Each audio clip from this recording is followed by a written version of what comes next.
मेरा नाम दुर्गा कुमारी। तो जैसे कि हम लोगों ने पिछले क्लास में यानी कि लास्ट क्लास में safety sign and first aid के बारे में जाना था कि सेफ्टी साइन क्या है और फर्स्ट एड क्या है। मैंने आपको फर्स्ट एड का इंट्रो करवाया था, उनका परिचय बताया था कि उनका परिचय क्या है। उसके बाद मैंने आपको फर्स्ट एड मटेरियल्स बताया था कि फर्स्ट एड मटेरियल्स क्या क्या होते हैं, जिसमें डिटोल, बर्नोल, बैंडेज, सीजर्स, इन सब मटेरियल के बारे में हमने आपसे बात की थी।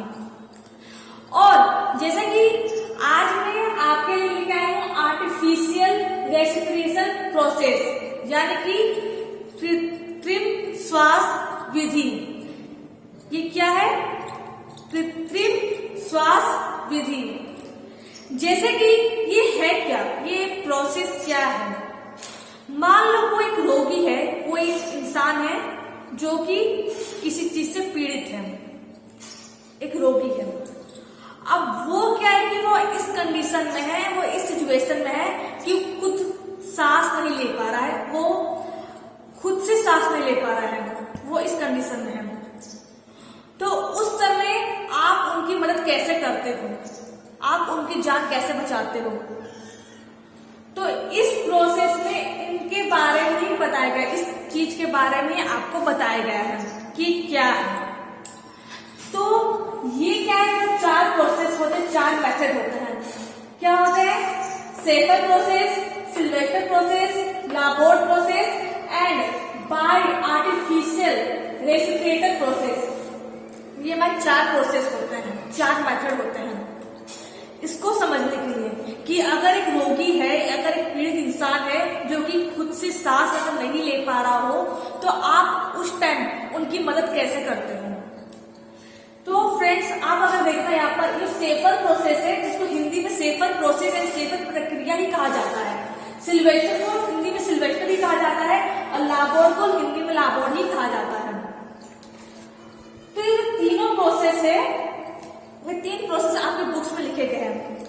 इन तीन प्रोसेस में कोई टेक्निकल चीज नहीं है, कोई टेक्निकल टर्म नहीं है, कोई टेक्निकल वर्ड नहीं है जिससे कि आप उनको ना जानो। बहुत ही सिंपल लैंग्वेज में आपके बुक में लिखा है कि क्या है क्या नहीं है। उसमें कोई भी टेक्निकल चीज दी ही गई नहीं है, मतलब इन तीनों प्रोसेस है, इनमें कोई टेक्निकल बात नहीं की गई है। लेकिन जो हमारा चौथा है, जो हमारा आर्टिफिशियल रेस्पिरेटर है, इसमें कोई टेक्निकल कुछ चीज है जिससे आप उसको जान सकते हो। तो ये मेथड है, सेफर जो मेथड है, सेफर जो प्रोसेस है, ये क्या है। एक रोगी है जो कि पीड़ित है, वो खुद से सांस नहीं ले पा रहा है। तो सेफर प्रोसेस क्या होता है हमारा कि उस रोगी को क्या किया जाता है, पहले उसको उल्टा लेटा दिया जाता है। क्या किया जाता है? उसको बैक साइड यानी उसको उल्टा लेटा दिया जाता है। उसके बाद उसके दोनों हाथों को क्या है, आगे की तरफ फैला दिया जाता है। क्या कहता है? पहले उस रोगी को, जो रोगी खुद से सांस नहीं ले पा रहा हो, तो उस टाइम उसको क्या किया जाता है, पहले उसको उल्टा लिटा दिया जाता है और उसके बाद उसके दोनों हाथों को आगे की तरफ फैला दिया जाता है। और जो वर्कर उसकी मदद कर रहा हो, जो वर्कर उसकी मदद कर रहा हो, वो खुद क्या करता है, घुटने के बल बैठ जाता है उसके पीछे साइड और अपने हाथों से, अपनी जो उनकी जो हैंड होती है, जो वर्कर है, वो अपने हाथ की जो उंगलियां होती है, जो थंब होता है, जो अंगूठा होता है, उस रोगी के अंगूठे से मिला देता है और अपने बॉडी का पूरा वेट उसकी बॉडी में डालता है। उसके थंब पर यानी उसके अंगूठे पर अपना पूरा वजन उसके अंगूठे पर डालता है। और ये जो क्रिया की जाती है, ये जो काम किया जाता है, कम से कम 1 मिनट में 15 से 20 बार किया जाता है। कितने बार किया जाता है? 1 मिनट में 15 से 20 बार किया जाता है। फिर से सुनिएगा और समझिएगा। पहले क्या किया जाता है, एक रोगी है जो कि खुद से सांस नहीं ले पा रहा हो, तो उसको क्या है, पहले उसको उल्टा लेटा दिया जाता है। उसके बाद जो वर्कर उसकी मदद कर रहा है, वो खुद घुटने के बल उसके पीछे साइड बैठ जाता है और अपने हाथों की उंगलियों में जो थंब होता है, जो अंगूठा होता है, उस रोगी के अंगूठे से मिला करके अपने बॉडी का पूरा वेट उसके बॉडी पर डालता है, अपने शरीर का पूरा वजन उसके वजन पर, उसके बॉडी पर डालता है। और ये क्रिया कब तक की जाती है? जब तक कि वो सांस लेने में खुद सांस लेने योग्य ना बन जाए। ये कम से कम 1 मिनट में 15 से 20 बार की जाती है। कितनी बार की जाती है? 1 मिनट में 15 से 20 बार की जाती है। कब तक की जाती है? जब तक कि वो जो रोगी है, वो जो पीड़ित इंसान है, वो खुद से सांस लेने में, खुद से सांस जब तक ना ले सके तब तक उसकी यही प्रक्रिया चलती रहती है। तो ये जो प्रक्रिया क्या होती है? ये हमारी सेवन प्रक्रिया होती है, ये सेवन प्रोसेस होती है। इस प्रक्रिया जो मैंने आपको बताया है वो क्या है? सेवन प्रोसेस है। जो सिल्वेस्टर प्रोसेस है, लाबोर प्रोसेस है, वो भी कुछ इसी टाइप का प्रोसेस है। वो भी क्या है? कुछ इसी टाइप का प्रोसेस है। वो इन सबसे हटके नहीं है। यानी जो सेवन प्रोसेस है, सिल्वेस्टर प्रोसेस है, लाबोर प्रोसेस है, वो कुछ मिलता जुलता ही प्रोसेस है। बहुत ही सिंपल लैंग्वेज में आपको बुक में लिखा हुआ है। इसमें कोई टेक्निकल वर्ड नहीं है, कोई टेक्निकल टर्म नहीं है आपको समझाने के लिए। एकदम कहानी की तरह है कि हिंदी से एकदम सिंपल वर्ड में आपके बुक्स में लिखे हुए हैं, जिसे आप पढ़ के खुद उसको समझ सकते हो। इसमें कोई टेक्निकल वर्ड बिल्कुल भी नहीं है जिससे कि आपको उसको समझाया जाए। लेकिन चौथा हमारा है बाय आर्टिफिशियल रेसिप्रेटर प्रोसेस। ये क्या है हमारा? इसमें ये हमारा तो समझाने वाली बात है, इसे थोड़ी समझने वाली बात है। एक हमारा क्या होता है? कृत्रिम श्वसन यंत्र होता है। एक क्या होता है कि हमारा यंत्र होता है जो कि किसी दूसरे इंसान, जो कि रोगी हो, एक पीड़ित इंसान हो, जो कि खुद सांस लेने में योग्य ना हो, वो यंत्र उस काम में उसकी मदद ली जाती है। कैसे? मान लो रोगी है, अब वो रोगी क्या है? पीड़ित है, वो खुद से सांस नहीं ले पा रहा है। तो उस समय क्या होता है कि हमारा यंत्र होता है जिससे आर्टिफिशियल रेसिप्रेटर कहा जाता है, या हिंदी में कृत्रिम श्वसन यंत्र कहा जाता है। वो क्या यंत्र है जिसमें क्या आउटलेट और इनलेट भाल्व लगे होते हैं। कौन भाल्व लगे होते हैं? आउटलेट एंड इनलेट भाल्व लगे होते हैं। भाल्व आप जानते होंगे, भाल्व अपने घर पर होगा जिससे कि उसको ऑपरेट किया जाता है। उसको उसके माउथ को क्लोज, मतलब उसके मुंह को क्लोज या ओपन किया जाता है। एक हमारा यंत्र होता है जिसे आर्टिफिशियल रेसिप्रेटर यानी कृत्रिम श्वसन यंत्र कहते हैं। मैं लिख देती हूँ, क्या कहते हैं? कृत्रिम श्वसन यंत्र। ये यंत्र जो होता है वो इस सिचुएशन में इस यंत्र का इस्तेमाल किया जाता है। इस यंत्र में भाल्व लगे होते हैं, भाल्व की मदद से उसे खोला और बंद किया जाता है, यानी कि ओपन एंड क्लोज किया जाता है। इसमें क्या होता है कि इसके अंदर हवा भरी होती है। क्या भरी होती है? हवा भरी होती है। और हवा क्या होता है? एक मास्क के माध्यम से, एक उसके आगे एक मास्क लगा होता है। क्या लगा होता है? मास्क लगा होता है। और हवा उस मास्क के माध्यम से उस रोगी के अंदर जाता है। तो इस प्रक्रिया को कम से कम 1 मिनट में 15 से 20 बार इसको भी किया जाता है। 1 मिनट में 15 से 20 बार किया जाता है। और इससे क्या है कि आप उस रोगी को मौत के मुंह से बचा सकते हो, आप उसकी मदद कर सकते हो, आप उसकी जान को बचा सकते हो। तो ये क्या हमारा आर्टिफिशियल रेसिप्रेटर होता है। क्या होता है? आर्टिफिशियल रेसिप्रेटर होता है। तो फ्रेंड्स, आपने देखा यहाँ पर कि आर्टिफिशियल रेसिप्रेशन प्रोसेस है जो कि 4 प्रोसेस होती है, 4 मेथड होते हैं इसके। सेफर विधि, सिल्वेस्टर विधि, लाबोर विधि और आर्टिफिशियल रेसिप्रेटर मेथड। ये 4 हमारे मेथड होते हैं, 4 हमारी विधि होती है। आपने इनके बारे में जाना कि ये जो 3 मेथड है बहुत ही सिंपल लैंग्वेज से आपको बुक में लिखा हुआ है, बहुत ही सिंपल वर्ड में लिखा हुआ है, कोई टेक्निकल चीज नहीं है। फिर मैंने आपको बताया आर्टिफिशियल रेसिप्रेटर के बारे में बताया कि आर्टिफिशियल रेसिप्रेटर क्या होता है, यानी कृत्रिम श्वसन यंत्र क्या होता है। क्या होता है? एक हमारा यंत्र होता है जिसके अंदर हवा भरी होती है। हवा एक मास्क के माध्यम से रोगी के मुंह में जाती है और ये क्रिया कम से कम 1 मिनट में 15 से 20 बार की जाती है। ये हमारा क्या होता है? कृत्रिम श्वसन यंत्र होता है। तो फ्रेंड्स, ये तो हो गया हमारा इस टॉपिक के बारे में मैंने आपसे बात कर ली।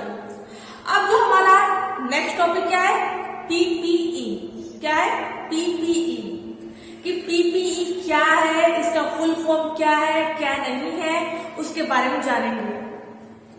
तो पीपीई क्या है उसके बारे में बताऊंगी मैं आपको। पीपीई क्या है, इसके इक्विपमेंट्स क्या होते हैं, इसके इक्विपमेंट्स कहाँ कहाँ काम में लिए जाते हैं। ठीक है फ्रेंड्स। तो फ्रेंड्स जैसा कि मैंने आपको बताया कि मैं आपको पीपीई के बारे में पढ़ाऊंगी, पीपीई के बारे में बताऊंगी कि पीपीई क्या है। अगर आपसे लोग पूछ भी ले कि पीपीई का फुल फॉर्म क्या होता है तो आप ये एग्जाम में भी आ सकता है कि पीपीई का फुल फॉर्म क्या है। बहुत ही जरूरी है। कोई आपसे पूछ ले कि पीपीई का फुल फॉर्म बताओ तो आप नहीं बता पाओगे अगर आप नहीं जानते हो तो पीपीई क्या है हमारा पर्सनल प्रोटेक्टिव इक्विपमेंट। क्या है? P for personal, P for protective and E for equipment, यानी कि व्यक्तिगत सुरक्षा उपकरण। व्यक्तिगत यानी कि खुद की, व्यक्तिगत पर्सनल यानी खुद की, सुरक्षा यानी कि सेफ्टी, खुद की सुरक्षा के लिए उपकरण। क्या आप खुद की सुरक्षा के लिए क्या क्या उपकरण का इस्तेमाल करते हो, कुछ क्या क्या इक्विपमेंट पहनते हो? जैसे कि आपने देखा होगा कि कोई अगर वेल्डिंग करता है तो उस टाइम या फिर सोल्डरिंग करता है तो क्या करता है, आंखों में चश्मा डाल लेता है।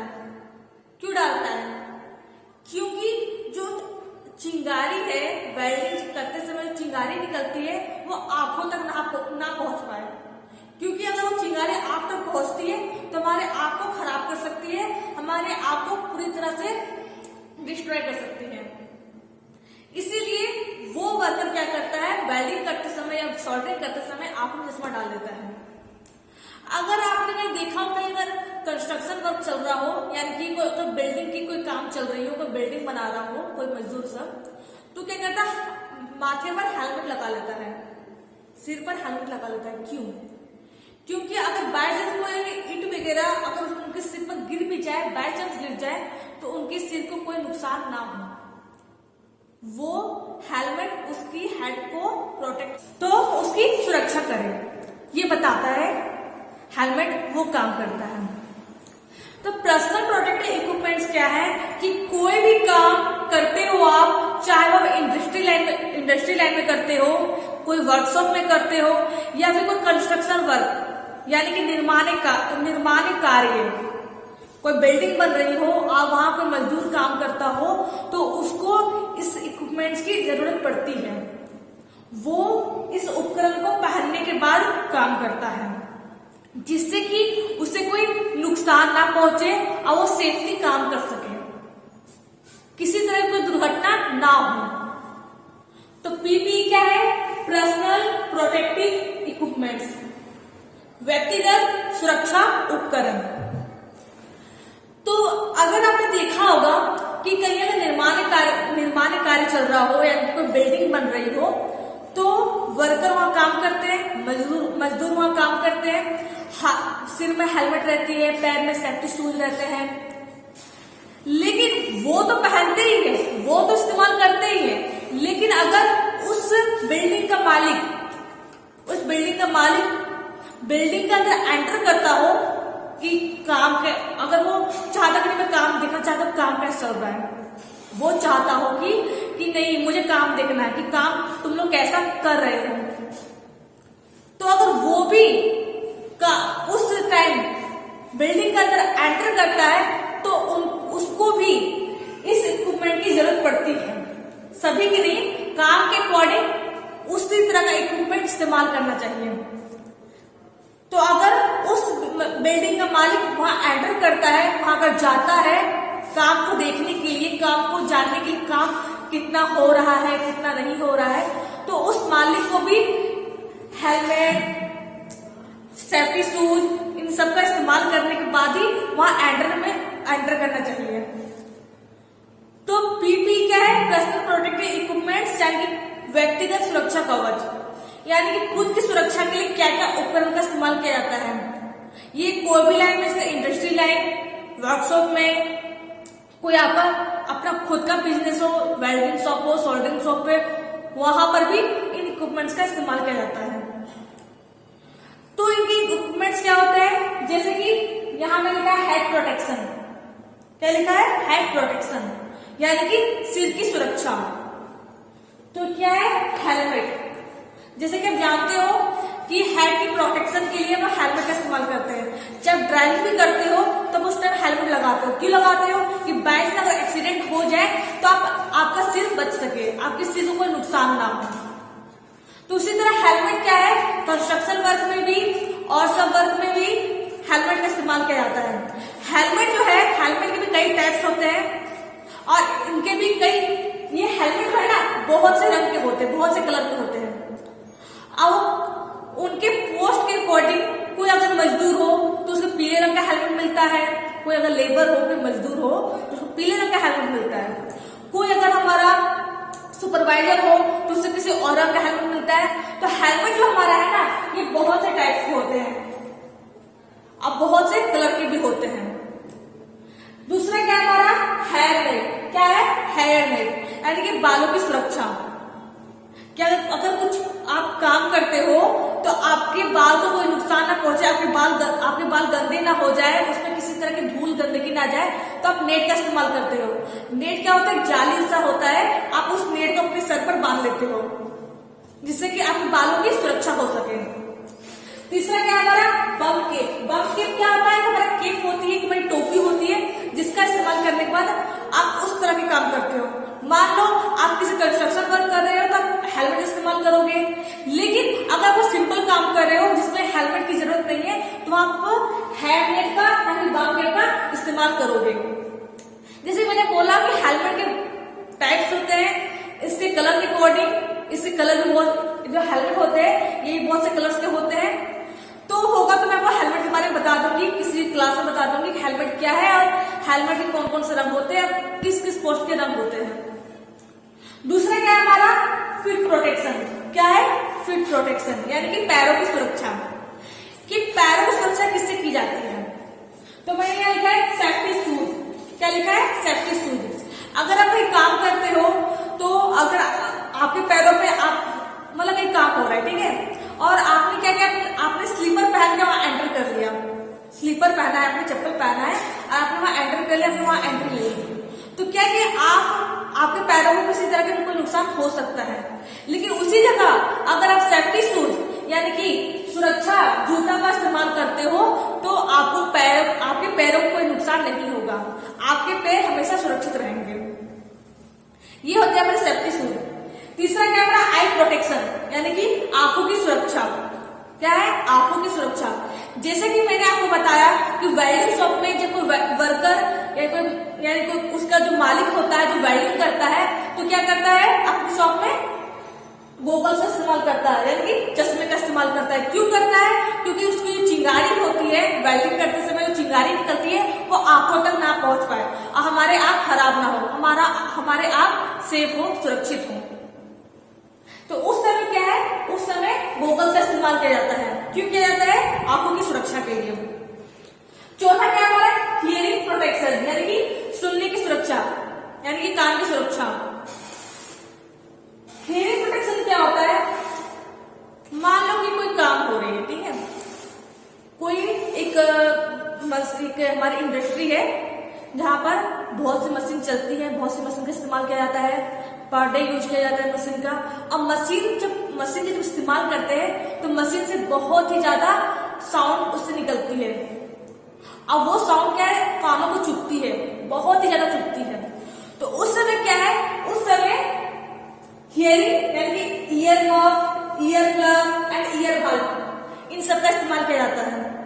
क्यों किया जाता है कि वो जो मशीन की जो आवाज है जो बहुत ही लाउडली है, बहुत ही तेज है, वो हमारे कानों तक ना पहुंच पाए और हमारे कान खराब ना हो। उस समय इन सब इक्विपमेंट्स का इस्तेमाल किया जाता है, year muff, ear plug and ear bulb. चौथा हमारा है फेस प्रोटेक्शन। क्या है, चेहरे की सुरक्षा। चेहरे की सुरक्षा क्यों करते हैं, किससे करते हैं, फेस शील्ड। क्या होता है, फेस शील्ड, ये हेलमेट में लगी होती है, हेलमेट में भी लगी होती है और ये अलग से भी मिलती है, फेस शील्ड मिलती है। सिंपल होता है कि हमारी एक ट्रांसपेरेंट होती है, यानी कि आर पार दिखने वाली एक ट्रांसपेरेंट पेपर होती है जो कि हम लोग चेहरे पर लगाते हैं, जिससे कि हमारा काम भी हो सके और हमारे चेहरे की सुरक्षा भी हो सके। क्या होती है, होती है ट्रांसपेरेंट, ट्रांसपेरेंट यानी कि पारदर्शी, जिससे कि आर पार देखा जा सके। फेस शील्ड क्या होती है, एक ट्रांसपेरेंट होती है जिसे पारदर्शी कहते हैं, जिससे कि आर पार देखा जा सकता है। तो फेस शील्ड वही होती है जिससे कि हम काम भी कर सके आसानी से और हमारे चेहरे को कोई नुकसान भी ना हो। चौथा क्या हमारा, स्किन प्रोटेक्शन यानी कि त्वचा, त्वचा जो होती है स्किन होती है जिसको हिंदी में त्वचा कहते हैं, त्वचा की सुरक्षा। त्वचा की सुरक्षा किससे किया जाता है, बेरियर क्रीम से। क्या किया जाता है, बेरियर क्रीम से। एक बेरियर क्रीम होती है हमारी जिसको स्किन पर लगा लिया जाता है जिससे कि हमारे स्किन को प्रोटेक्शन मिले, उसे किसी तरह का कोई नुकसान ना हो। चौथा क्या है हमारा, बॉडी प्रोटेक्शन। क्या है, बॉडी प्रोटेक्शन यानी कि शरीर की सुरक्षा। शरीर की सुरक्षा किससे किया जाता है, डंकी जैकेट, एप्रन और भी बहुत से होते हैं, बहुत से अलग तरह के क्लॉथ होते हैं, अलग तरह के कपड़े होते हैं जिसका इस्तेमाल बॉडी प्रोटेक्शन के लिए किया जाता है। Donkey jacket and apron. चौथा क्या हमारा, हैंड एंड आर्म प्रोटेक्शन यानी कि हाथ और भुजा की सुरक्षा। हाथ और भुजा की सुरक्षा। हाथ और भुजा की सुरक्षा किससे किया जाता है, जैसे ग्लव्स। अगर आप कुछ काम करते हो और उस टाइम उस काम को हाथ से करोगे यानी खुले हाथ से करोगे तो आपके हाथ को नुकसान हो सकती है, तो उस टाइम क्या करते हैं हम लोग, ग्लव्स का इस्तेमाल करते हैं। ग्लव्स की मदद से आपको आपके हाथ को भी कोई नुकसान नहीं होता है और आप इजीली काम करते हो, आसानी से काम को पूरा कर लेते हो। स्लीव्स क्या होता है, ये हमारी भुजा के लिए होता है। स्लीव्स क्या करते हैं, जब हम कुछ काम करते हो और हमारे भुजा को चोट लग सकती है यानी कि हमारे आर्म में कुछ चोट लग सकती है, तो उस टाइम क्या करते हैं हम लोग, स्लीव का इस्तेमाल करते हैं। किसका इस्तेमाल करते हैं, स्लीव का इस्तेमाल करते हैं।